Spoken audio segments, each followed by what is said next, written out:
Hey guys, XL to Bronze here, a little late on this one, but I'm here to go over the Predecessor end of the year update, which pretty much encompasses a majority of the progress they've made on Predecessor. It starts off talking about their funding, including the Epic Mega Grant. If you didn't hear, Predecessor is based off of previously a game called Paragon made by Epic Games.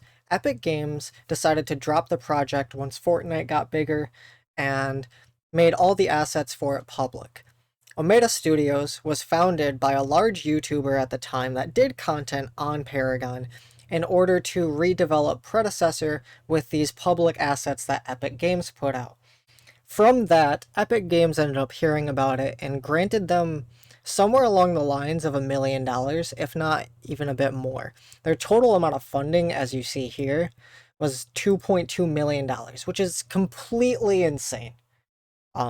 In order to work on the project. They went from 2 people working on this, I believe, all the way up to, I think their staff is now 8 people, including somebody who left Epic Games in order to help work on Predecessor.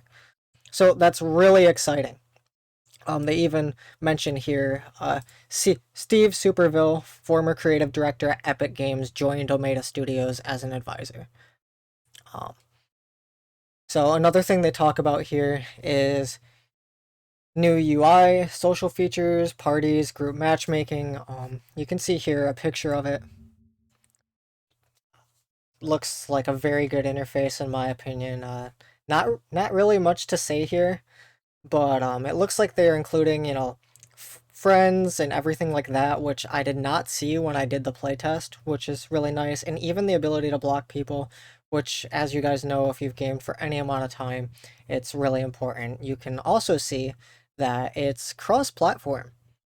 You see that there's some PC players here, and that there's even some console players in this.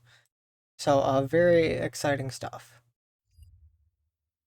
Another thing here is the updated map visuals. They have very much revamped the map visually, and I've heard that the map layout was even changed a little bit.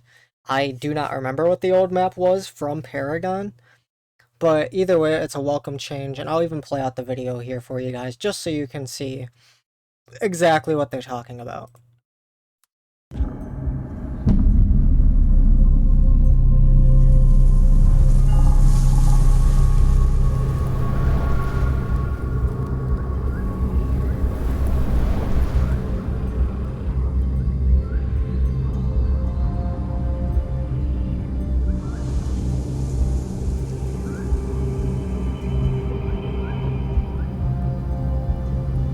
Little pads on the ground that you see over here towards the right are like buff spawn locations and other jungle camp spawn locations. Usually your buff would spawn here on the center platform, and then you'll have smaller platforms down and around the back of this where your jungle camps can spawn, as well as multiple pathways to rotate in between everything.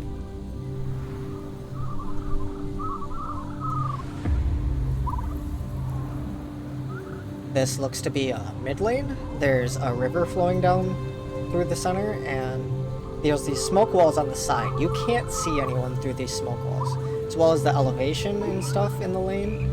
It's really cool, adds a very dynamic lane. And I believe this is actually one of the rotation paths from mid to top, or bot lane. They're both symmetrical.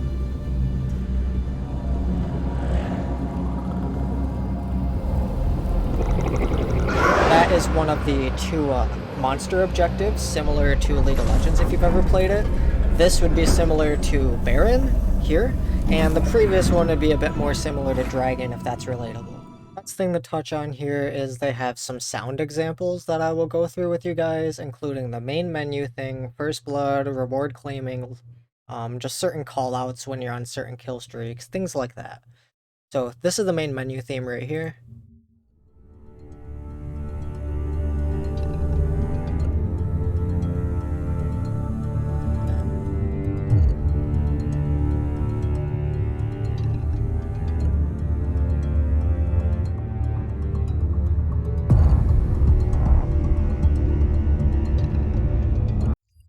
So pretty satisfying in my opinion.